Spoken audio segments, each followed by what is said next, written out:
বন্ধুরা, আমি রায়হান ছোট চাচার বাড়িতে বেড়াতে গিয়ে তার স্ত্রীর অপরূপ সৌন্দর্য দেখে প্রথম দর্শনে মুগ্ধ হয়ে গিয়েছিলাম। তার সেই মায়াবী মুখের মিষ্টি হাসি আমাকে যেন বারংবার তার দিকেই টানছিল। এরপর এক রাতে যখন ছোট চাচা বাড়িতে ছিলেন না, তখন চাচি আমাকে ডেকে বলল, রায়হান, আমার খুব একা লাগছে আর ভয়ও করছে, তুমি আজ রাতটা আমার ঘরে ঘুমিয়ে পড়ো।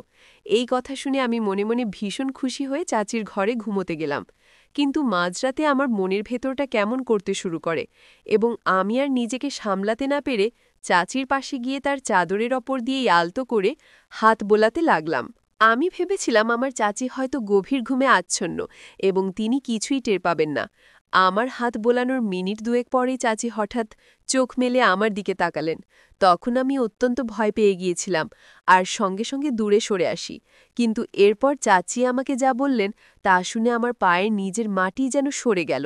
আমি তো তাকে একজন সহজ সরল মানুষ হিসেবেই জানতাম, কিন্তু চাচি আমাকে বললেন, রায়হান, তুমি কি শুধু এভাবেই হাত বলাবে নাকি আরেকটু সাহস করে এগোবে? চাচির মুখে এ কথা শোনার পর আমিও আর নিজেকে নিয়ন্ত্রণে রাখতে পারলাম না এবং চাচিকে আসলে উচ্চ মাধ্যমিক পরীক্ষা শেষ করার পর আমি ছোট চাচার বাড়িতে বেড়াতে গিয়েছিলাম। এই ঘটনাটি আমার সাথে ঘটে যাওয়া প্রায় ২ মাস আগের, কারণ যে সময় আমার চাচার বিয়ে হয় ঠিক সেই সময় আমার ফাইনাল পরীক্ষা চলছিল, যার কারণে আমি চাচার বিয়েতে উপস্থিত থাকতে পারিনি। ছোট চাচার সাথে আমার সম্পর্কটা ছিল বন্ধুর মতো, কারণ তিনি আমার চেয়ে বয়সে মাত্র ৫ বছরের বড় ছিলেন। যখনই আমি চাচার বাড়ি যেতাম সারাক্ষণ ছোট চাচার সাথে কাটাতাম এবং তার সাথেই খেলাধুলা করতাম। তাই ছোটবেলা থেকেই চাচার সাথে আমার একটা গভীর বন্ধুত্বপূর্ণ সম্পর্ক গড়ে উঠেছিল। এরপর যখন আমি ছোট চাচার বাড়ি গিয়েছিলাম, সেখানেই আমি প্রথম রিমঝিম চাচিকে দেখি। তাকে দেখার পর আমি বেশ কিছুক্ষণ তার দিকেই তাকিয়েছিলাম, কারণ তিনি সত্যি ভীষণ সুন্দরী ছিলেন। এদিকে আমাকে দেখা মাত্রই ছোট চাচা ভালোবেসে জড়িয়ে ধরে বললেন, রায়হান, তুই কি দরজার সামনে এভাবে দাঁড়িয়ে থাকবি নাকি ভেতরে আসবি? তারপর আমার ছোট চাচা তার সুন্দরী স্ত্রীর দিকে তাকিয়ে বললেন, শোনো, ও আমার ভাগ্নে রায়হান, আর তার চেয়েও বড় কথা, ও আমার বন্ধুর মতো। রায়হান যতদিনই দাঁড়িতে থাকবে তুমিও খুব ভালোভাবে যত্ন নেবে। এমনিতেও বেচারা আমাদের বিয়েতে আসতে পারেনি। চাচার কথা শুনে বিমঝিম চাচি মুচকি হেসে স্বামীর দিকে তাকিয়ে বললেন, ঠিক আছে। সেদিন দুপুরে খাওয়া দাওয়ার পর আমরা ৩ জন মিলে অনেকক্ষণ গল্পগুজব করলাম। সেদিন চাচার ছুটির দিন থাকায় তিনি সারাদিন বাড়িতেই ছিলেন। সারাদিন কেটে যাওয়ার পর চাচা আমাকে তার পাশের ঘরে থাকার ব্যবস্থা করে দিলেন। রাতেও আমরা ৩ জন একসাথে রাতের খাবার খেলাম। কিন্তু কেন জানি না আমার সমস্ত মনোযোগ ছিল নতুন চাচির দিকে। তিনি এতটাই রূপবতী ছিলেন যে তার মিষ্টি হাসি আমাকে বারবার তার প্রতি আকর্ষিত করছিল। আর একেই হয়তো বলে বয়সের প্রভাব। আমি তখন সবে উচ্চ মাধ্যমিক পরীক্ষা শেষ করেছি, তাই বুঝতেই পারছেন সেই বয়সে ছেলেমেয়েদের মনের অবস্থা কেমন থাকে। তাই আমি পুরো বিষয়টা আর বিস্তারিতভাবে বলছি না। রাতের বেলা খাওয়া দাওয়া সেরে আমি যখন পাশের ঘরে একা শুয়েছিলাম, তখন বিছানায় শুয়ে কেবল রিমঝিম চাচির সেই সুন্দর মুখটাই আমার চোখের সামনে ভাসছিল এবং তার কথা ভাবতে ভাবতে আমি স্বপ্নের জগতে হারিয়ে গিয়েছিলাম। চাচির কথা ভাবতে ভাবতে কখন যে রাত প্রায় ২টা বেজে গিয়েছিল আমি টেরই পাইনি। হঠাৎ মনে হলো আমার পাশের ঘর থেকে, অর্থাৎ চাচির ঘর থেকে কেমন যেন একটা শব্দ ভেসে আসছে।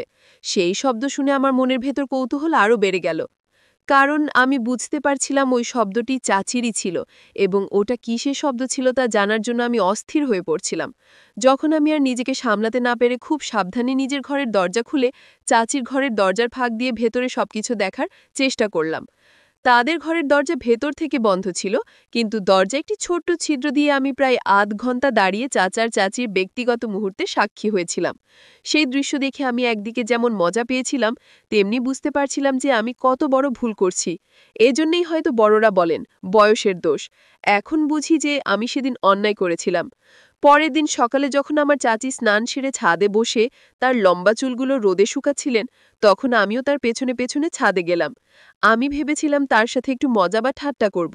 তাই আমি হাসির ছলে চাচিকে জিজ্ঞেস করলাম, চাচি, আমাকে তোমার কেমন লাগে? চাচি তখন মুচকি হেসে আমার দিকে তাকিয়ে বললেন, তুমি তো খুব মজার একটি ছেলে, অনেক হাসাতে পারো, আমার তো তোমাকে বেশ ভালোই লাগে।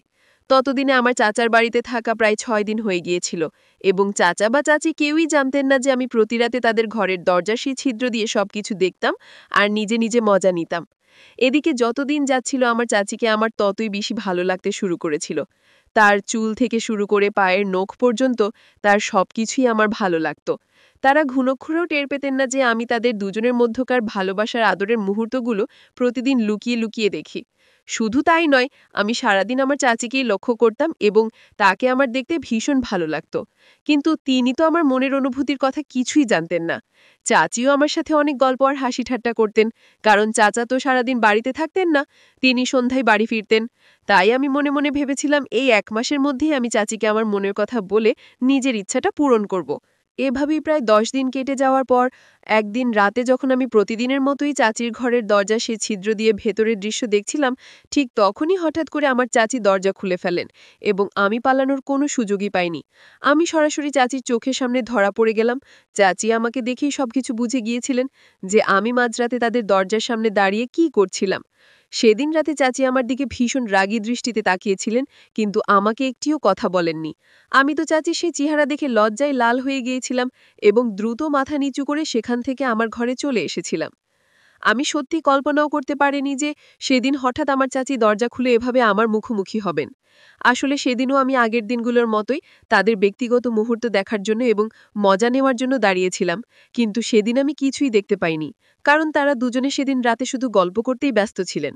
এরপর নিজের ঘরে এসে আমি কিছুতেই বুঝতে পারছিলাম যে এবার আমি কি করব, কারণ চাচি তো এই বিষয়টা নিশ্চয়ই আমার চাচাকে বলবেন যে আমি মাঝরাতে তাদের ঘরের দরজার সামনে দাঁড়িয়ে ভেতরের দৃশ্য দেখার চেষ্টা করছিলাম। এই কথা ভেবে সেদিন রাতে আমি এক মুহূর্তের জন্য ঘুমোতে পারিনি। আমার ভেতরে একটা তীব্র ভয় কাজ করছিল এবং আমি ভেবেছিলাম চাচির কাছে সবকিছু শোনার পর সকালবেলা হয়তো আমার চাচা নিজেই আমাকে ঘাড় ধাক্কা দিয়ে বাড়ি থেকে বের করে দেবেন। কিন্তু পরের দিন সকালে যখন আমার চাচা বাড়ি থেকে বেরিয়ে গেলেন, তখন আমার চাচি আমার ঘরে এলেন এবং আমাকে বললেন, রায়হান, আমি সব জানি। তুমি কাল রাতে কেন আমাদের ঘরের দরজার বাইরে দাঁড়িয়েছিলে তা আমার অজানা নয়। শুধু কালই নয়, গত ৩-৪ দিন ধরেই আমার সন্দেহ ছিল যে দরজার বাইরে কেউ একজন দাঁড়িয়ে থাকে এবং সেটা তুমি ছাড়া আর কেউই হতে পারো না, কারণ এই বাড়িতে তুমি ছাড়ার কোনো পোস্ট লোক নেই। আর কাল রাতে আমি তোমাকে হাতে নাতে ধরেছি। ছি রায়হান, আমি ভাবতেও পারি না যে তুমি এই ধরনের একটি নোংরা কাজ করবে। তোমার চাচা তোমাকে যেমন বিশ্বাস করে আমিও তোমাকে অনেক বিশ্বাস করতাম এবং ভালো ছিলে ভাবতাম, কিন্তু তুমি যে এমন একটা নোংরা কাজ করবে সেটা আমি দুঃস্বপ্নেও কল্পনা করিনি। চাচির সব কথা শোনার পর আমি লজ্জায় মাথা নিচু করে চুপচাপ দাঁড়িয়েছিলাম এবং ভয়ে আমার শরীর দিয়ে ঘাম ঝরছিল।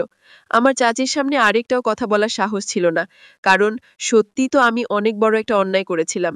তারপর চাচি আমাকে বললেন, রায়হান, তুমি কাল সকালেই এই বাড়ি থেকে চলে যাবে, না হলে আমি তোমার চাচাকে সবকিছু বলতে বাধ্য হব। আমি চাইলে কাল রাতেই তোমার চাচাকে তোমার এই কীর্তি সম্পর্কে জানাতে পারতাম, কিন্তু আমি ইচ্ছে করে কিছু বলিনি, কারণ আমি চাই না যে তোমাদের দুজনের চাচা ভাগ্নের এত সুন্দর একটা সম্পর্ক নষ্ট হয়ে যাক। চাচির সব কথা শোনার পর আমি এতটাই লজ্জিত হয়েছিলাম যে তার সামনে হাত জোর করে ক্ষমা চাইতে বাধ্য হই। আমি আমার ভুল বুঝতে পেরেছিলাম এবং সেদিন আমি উপলব্ধি করতে পেরেছিলাম যে এতদিন ধরে আমি যা করছিলাম তা কত বড় একটা অপরাধ ছিল। আমার মতো এই বয়সে যারা নিজেদের নিয়ন্ত্রণ করতে পারে না তারা সহজেই খারাপ পথে চলে যায়, কিন্তু সেদিন নিজের ভুল বুঝতে পেরে নিজেকে সংযত করতে শিখেছিলাম। পরের দিন সকালে আমি চাচার কাছে একটা মিথ্যে অজুহাত দিয়ে নিজের বাড়ির উদ্দেশ্যে রওনা দিলাম।